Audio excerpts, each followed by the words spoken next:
అందరికీ నమస్కారం. లోకోస్లో మనకి ఎన్ని రకాల వెబ్సైట్స్ ఉన్నాయి, అసలు ఎందులోకి మనం ఏ వెబ్సైట్ ఓపెన్ చేస్తే ఏమి మనము ఆపరేషన్ లేదా యాక్షన్ చేసుకోవచ్చు అనేది అయితే మీకు దీంట్లో నేను ఎక్స్ప్లెయిన్ చేశాను. చూడండి. సో నాకు కూడా ఇంత చాలా గ్యాప్ వచ్చింది. ఈ మేరీ పేచన్ ప్రొసీజర్ తర్వాత నాకు అసలు ఐడియా లేదు. బట్ ఈ మధ్యలో ప్రాక్టికల్గా చేయడం వల్ల ఒక క్లారిటీ అయితే వచ్చింది. సో దట్ నేను ఒకసారి మీకు ఎక్స్ప్లెయిన్ చేస్తాను. చూడండి, లోకోస్ వెబ్సైట్స్ పర్టిక్యులర్స్ అనమాట.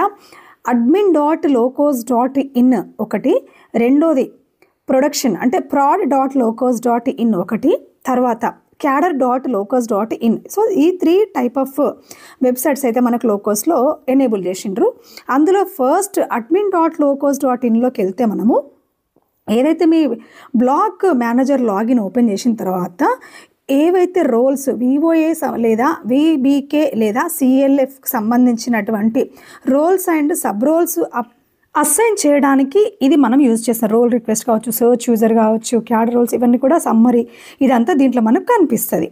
నెక్స్ట్ ప్రొడక్షన్కి వచ్చేసరికి మనకు 12 టైప్ ఆఫ్ కేటగిరీస్ ఉంటాయి. రిపోర్ట్స్లో 70 రిపోర్ట్స్ ఉంటాయి. ఇదంతా రిపోర్ట్స్కి సంబంధించింది. అండ్ అలాగే సిఆర్పిఏ మ్యాపింగ్ అంటే లక్పత్ దీదీలో రానటువంటి మెంబర్స్ కానీ ఎస్హెచ్ఎస్ కానీ రావట్లేదు అంటున్నారు కదా, అది దీంట్లో యూజర్ మేనేజ్మెంట్కి వెళితే అక్కడ మీకు సిఆర్పిఏ, జియోగ్రాఫికల్, సిబిఓ లింక్ ఇవన్నీ కూడా కనిపిస్తాయి. అక్కడ మీరు మ్యాపింగ్ అనేది చేసుకోవచ్చు.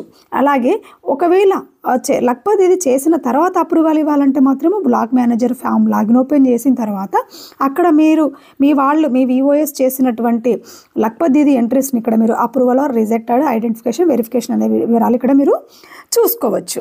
సో ఇది మళ్ళీ user ID reports, user ID కానీ ఆన్ బోర్డ్ రింగ్ రిపోర్ట్ చూడాలనుకుంటే U03 రిపోర్ట్లో మీరు చూసుకోవచ్చు. నెక్స్ట్ వచ్చేసి అంటే సింపుల్గా చెప్తున్నాను. తర్వాత cadre.locos.inలో ఏం చేస్తామంటే విఓఏ వాళ్ళ సొంత ప్రొఫైల్స్ లేదా సిఎల్ఎఫ్స్ వాళ్ళ సొంత ప్రొఫైల్స్ చేసిన వాటికి అప్రూవల్ లేదా రిజెక్ట్ అనేది చేసుకోవచ్చు. అది ఎలా చూడాలంటే ప్రొఫైల్ రివ్యూ అని క్లిక్ చేస్తారు. వాళ్ళు లాగిన్ అయిన తర్వాత ప్రొఫైల్ రివ్యూ మీద క్లిక్ చేసి వాళ్ళ profile details 4 type of details enter చేస్తారు కదా, ఆ డీటెయిల్స్ అన్నీ ఒకసారి క్రాస్ చెక్ చేసుకొని మీరు అప్రూవల్ లేదా రిజెక్ట్ అనేది చేసుకోవచ్చు. చేసిన తర్వాత ఇక్కడ మళ్ళీ ఇది ఈ వెబ్సైట్కి సంబంధించింది. యాప్స్లో మీకు ఏమైనా డౌట్స్ ఉంటే కూడా నాకు కామెంట్ సెక్షన్లో తెలియజేయండి. దాని గురించి కూడా నేను వివరంగా మీకు వీడియో చేసి షేర్ చేస్తాను.